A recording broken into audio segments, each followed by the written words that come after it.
अंगूर और तरबूज की दोस्ती। एक बहुत बड़े खेत में ढेर सारे फल उगते थे।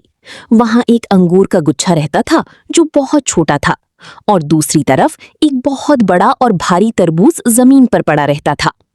एक दिन की बात, छोटे से अंगूर ने तरबूज का मजाक उड़ाते हुए कहा, भाई तरबूज, तुम कितने सुस्त हो, सारा दिन जमीन पर पड़े रहते हो। देखो मुझे, मैं बेल पर कितनी ऊंचाई पर झूमता हूँ और हवा की मजे लेता हूँ। तरबूज ने नरमी से जवाब दिया, छोटे भाई, अल्लाह ने हर किसी को अलग बनाया है। मैं भारी हूँ इसलिए जमीन पर रहता हूँ। मुश्किल वक्त।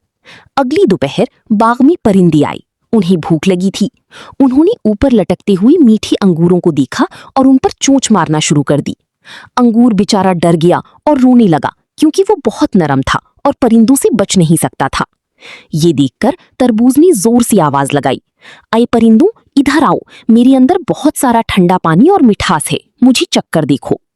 परिंदों ने जब तरबूज का सख्त छिलका देखा तो वो समझ गए कि इसे खाना आसान नहीं होगा। लेकिन तरबूज की आवाज और दिलेरी देखकर वो थोड़ी देर वहां रुके और फिर उड़ गई। तरबूज ने अपनी होशियारी से परिंदों का ध्यान बांट दिया और अंगूर बच गया। दोस्ती का सबक।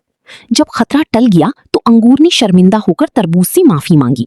उसे समझ आ गई थी कि अंगूर चाहे छोटा हो, लेकिन वो गुच्छे में रहकर दोस्ती की मिसाल है।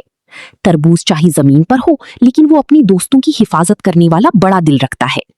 अच्छा, अब आप मुझे बताइए कि इस कहानी से आपने क्या सीखा? सही कहा, कोई छोटा या बड़ा नहीं होता। कद और जिस्म से कोई फर्क नहीं पड़ता। असली चीज इंसान या फल का अखलाक और दोस्ती है। मिलकर रहना। जब हम एक दूसरे की मदद करते हैं तो मुश्किल आसान हो जाती है। कितनी मजेदार कहानी थी ना? क्या आप चाहती हैं कि मैं किसी खास फल पर कहानी सुनाऊं, जैसे स्ट्रॉबेरी या अनार? तो प्यारी बच्चन, बताओ आपको कौन सा फल ज्यादा पसंद है?